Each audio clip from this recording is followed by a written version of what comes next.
Standard political science frameworks are failing to accurately categorize the global rise of populism.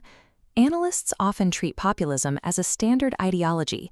They search for a coherent intellectual canon, a recognized genealogy of thought, or a stable body of principles comparable to socialism or liberalism. Because populism lacks this ideological core, a binary classification system that sorts political actors as either populist or non-populist provides little insight into their actual behavior. Francisco Paniza characterizes populism as a specific mode of political identification. This mode of identification is a structural mechanism composed of material and symbolic practices. It retroactively invents the people and positions them as a unified political actor. To understand the impact of this mechanism, we must map how the people are constructed, observe how leaders navigate this architecture, and examine why transgressive behavior is a structural requirement of the system.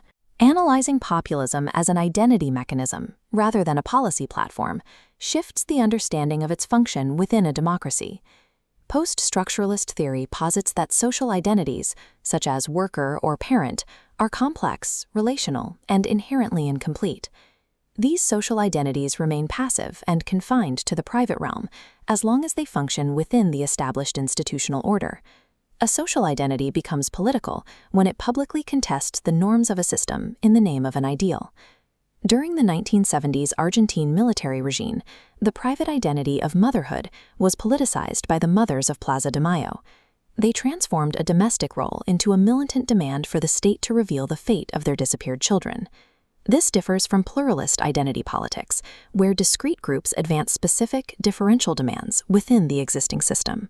The populist mode of identification seeks to erase these discrete differences and flatten them into a single, homogeneous identity.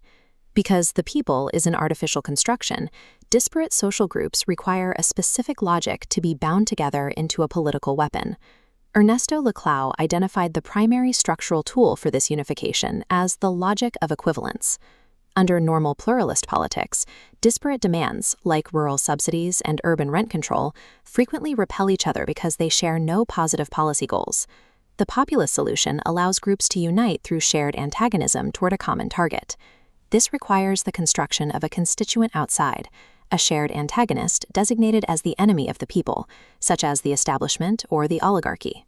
In this equation, the term the people functions as an empty signifier, a name that does not refer to a positive concept, but functions as the name of a full identity that is constitutively absent. This signifier absorbs a plurality of contradictory meanings. The coalition is held together solely by their shared equivalence in opposing the outside threat. The unity of a populist movement is a structural illusion. It remains dependent on the continued existence and perceived threat of the designated enemy. The reliance on a leader often creates the perception that followers are merely passive receptors of a charismatic dictator's commands. Populist leadership functions more accurately as a two-way echo. The leader must constantly navigate static noise, competing claims, and the agency of the masses who project their own desires onto the leader's persona.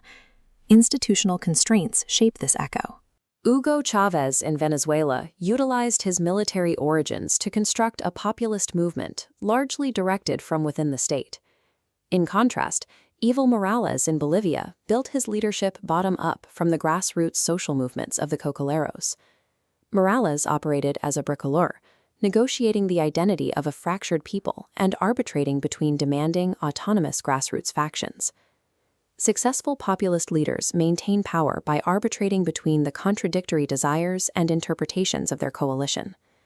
Identification requires more than a designated political enemy. It demands a socio-cultural transgression. A cultural gap exists between the plebs, the excluded, unrefined underdog, and the demos, the legitimate, respectable holders of sovereignty.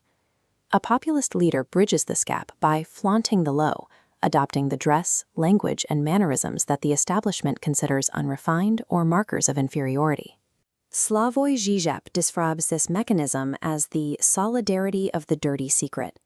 By saying in public what an audience secretly identifies with but feels guilty about, the leader bypasses traditional political correctness to build a bond of perceived authenticity. During the 2016 primaries, Bernie Sanders utilized anti-establishment rhetoric targeting economic power. He maintained standard political decorum, focusing on corruption rather than cultural transgression. Donald Trump weaponized the populist gaze by aggressively flaunting the low, adopting transgressive rhetorical tactics to transform cultural exclusion into a feeling of political sovereignty. For a populace, gaffes and insults function as structural mechanisms that convert cultural exclusion into political agency. Because these tactics are available to various actors, the concept of the populist intervention is more useful than a rigid categorization of politicians. A populist intervention is a targeted appeal used within stable democracies to redefine what is sayable and doable in a given political order. This boundary shifting is evident in the British immigration debate. In 2005, the Conservative Party ran an outdoor poster with the slogan, "It's not racist to impose limits on immigration."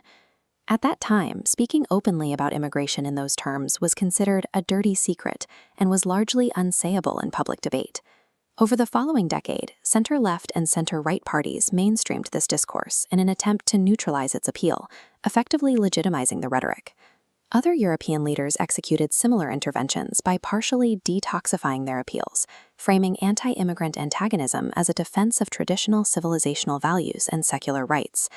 These interventions culminated in the 2016 Brexit Leave campaign. The articulation of immigration and sovereignty created a political antagonism, resulting in a major political rupture. When mainstream institutions co-opt populist interventions to retain power, they permanently expand the boundaries of the institutional landscape in the populace's favor. Much of modern political commentary assumes that the rise of populism is a symptom of a broken system of representation. Populism operates within the continuous timeline of a state, rather than waiting for an external crisis to appear. It is a flexible mode of persuasion available to any political entrepreneur willing to draw a frontier against a designated enemy. The continuous accumulation of populist interventions actively erodes the normative foundations of pluralist democracy from within. Populism is a mechanism that actively constructs the very crises of representation we often assume are its catalyst.